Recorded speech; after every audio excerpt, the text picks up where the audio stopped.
ప్రభుత్వం ప్రత్యక్షంగా చూపెట్టకుండా of budget loans అంటారు. వేరే రకరకాల సంస్థల పేరుతో కానీ వాళ్ళకి ఏం డబ్బులు లేవు, ప్రభుత్వమే చెల్లించాలి.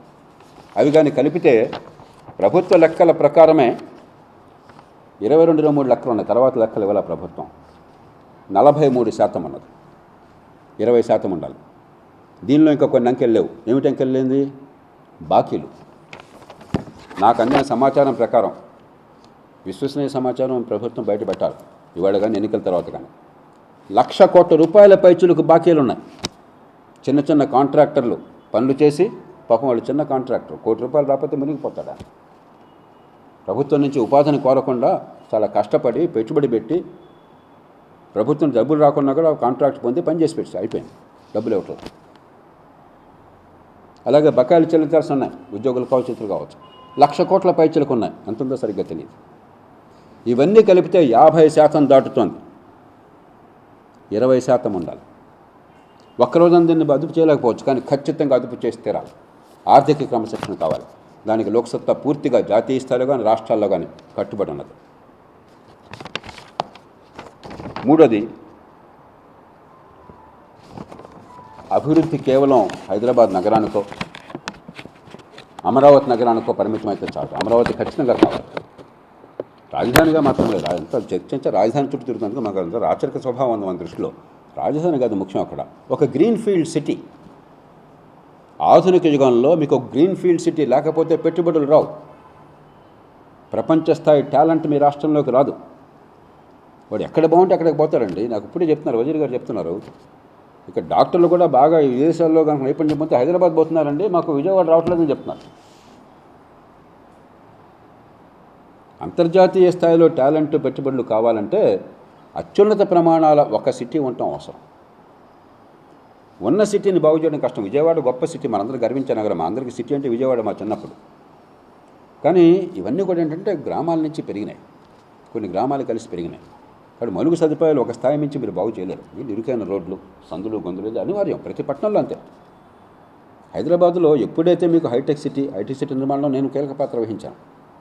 చంద్రబాబు నాయుడు గారు తర్వాత అద్భుతమైన కృషి చేశారు, దేశానికి తలమానికంగా.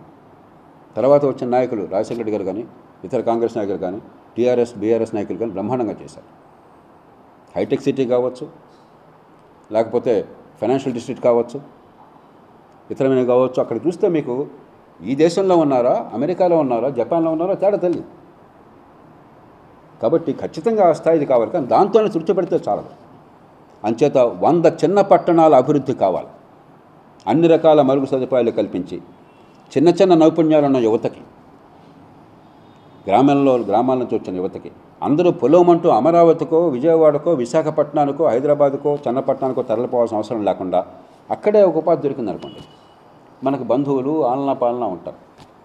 అక్కడ 15,000 రూపాయలు వచ్చినా కూడా హాయిగా బతకచ్చు.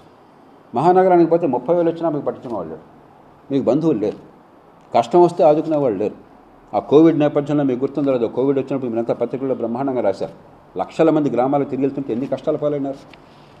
అక్కడ ఉండేవాళ్ళు కూడా పాపం కుటుంబాలతో ఉండే అవకాశం కూడా లేదు. 190 మంది అలా వచ్చేవాళ్ళు, తక్కువ స్కిల్స్తో వచ్చేవాళ్ళు, తక్కువ ఆదాయం వస్తుంది, కుటుంబాలతో ఉండే శక్తి కూడా లేదు. ఎక్కడో చోట పంచం తలదాచుకోవటం, ఒంటరి కాకపోతే 10 ఏళ్ళు 15 ఏళ్ళు. సమాజానికి చాలా అరిష్టకరం ఇది. ఆర్థిక వ్యవస్థను దెబ్బతీస్తుంది, సమాజాన్ని దెబ్బతీస్తుంది, రాజకీయాన్ని అస్థిరపరుస్తుంది. కాబట్టి మహానగరాలు కొన్ని కావాలి. నేను దానికి వ్యతిరేకంగా అది కావాలని గట్టిగా కోరుతున్నాను. దాంతోపాటు చిన్న పట్టణాల అభివృద్ధి కావాలి. అక్కడ మౌలిక సదుపాయాలు కల్పించడం, అక్కడ రవాణా ముఖ్యంగా సులభంగా ఏర్పాటు చేయటం, రోడ్లు, విద్యుత్తు, మురుగునీటి పారుదల, మంచినీళ్ళు, వరద నీటి పారుదల. ఉన్న కొద్దికి వర్షాలు పెరుగుతున్నాయి కొన్ని సందర్భాలు, అకాల వర్షాలు వగైరా. వరద నీటి పారుదల, మంచి ప్రమాణాల విద్య, ఆరోగ్యం, చిన్న చిన్న పరిశ్రమలు, ఉపాధి కల్పన కోసం ఏర్పాట్లు ఉంటే మిగతాది ప్రైవేట్ రంగం నుంచి వచ్చేస్తుంది. ఎక్కడ చూసినా అవకాశం ఇస్తే రోడ్డు రాగానే వెంటనే లేఅవుట్లు వేసేస్తున్నారు. పల్లెటూళ్ళలో కూడా కన్స్ట్రక్షన్ ఇండస్ట్రీ వస్తుంది, మిగతా వాళ్ళు వస్తారు. పల్లెటూరు బదులు ఎక్కడంటే జీవితం బాగుంటుంది, ఊళ్ళో పొలం చూసుకోవచ్చు, పని చూసుకోవచ్చు, ఇక్కడ పని చేసుకోవచ్చు, కాదు ఊళ్ళోనే ఉండొచ్చు. ఇక్కడ కొంచెం ఖర్చు అయితే 10 నిమిషాలు ఇక్కడికి వచ్చేయచ్చు. మొత్తం పరిస్థితి ఇంకో రకంగా ఉంటుంది. ఈ దయనీయంగా ఉండదు, ఈ భయంతో ఉండదు. కాబట్టి 100 చిన్న పట్టణాలు. ఈ 3 పార్టీల నాయకుల్ని కోరుతున్నాను, కేవలం యథాస్థితి కొనసాగిస్తే లాభం లేదు. ఒక పార్టీ మరి మరో పార్టీ వస్తే అది అద్భుతం జరుగుతుంది అనుకోకూడదు. ఒక స్పష్టమైన వ్యూహం ఉండాలి. 100 చిన్న పట్టణాలు కావాలి. వచ్చే 5 ఏళ్ళు మన శక్తి మొత్తాన్ని కూడా ఈ 100 చిన్న పట్టణాలు పెంచి ప్రతి ప్రాంతంలో ఉన్న గ్రామీణ ప్రాంతాలలో కూడా చిన్న చిన్న నైపుణ్యంతో హాయిగా ఇక్కడ బతకగలను, ఈ ఊళ్ళో నాకు అవకాశం దొరుకుతుంది, వ్యవసాయం చూసుకుంటే నేను పరిస్థితి కల్పించాలి.